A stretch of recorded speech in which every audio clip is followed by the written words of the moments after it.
ইনি হলেন আমার বাড়ির সিংহাসনে অধিষ্ঠিত আমার থেকেও বেশি বয়সী একজন। তার মানে আমার বাড়ির প্রত্যেকটা সুখ দুঃখ তেনার চোখের সামনেই হয়েছে।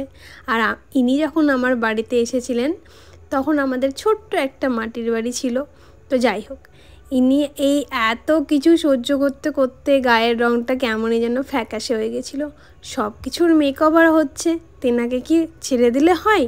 আর কাল যেহেতু লক্ষ্মী পুজো, তাই আমি ভাবলাম আজই একটু মেকওভার করে দিই। সব সময় তো সাদাই দেখে এসছি, তাই এবার ইচ্ছে ছিল একটু আলাদা রকম কালার করার। তাই তেনার পাখনাগুলোকে আমি একটু হলুদ আভা দিয়েছি। যদিও দেখতে কেমন কেমন একটা মনে হচ্ছিল, ঠিক মনে হয় পেচক রানী লাগছিল না, তাও আমার বেশ বেশ ভালোই লাগছিল। তাই আমি এভাবেই রং করে দিয়ে খুব খুশি। আশা করি ভালো লাগছে। আর সবাইকে লক্ষ্মী পুজোর অনেক অনেক শুভেচ্ছা।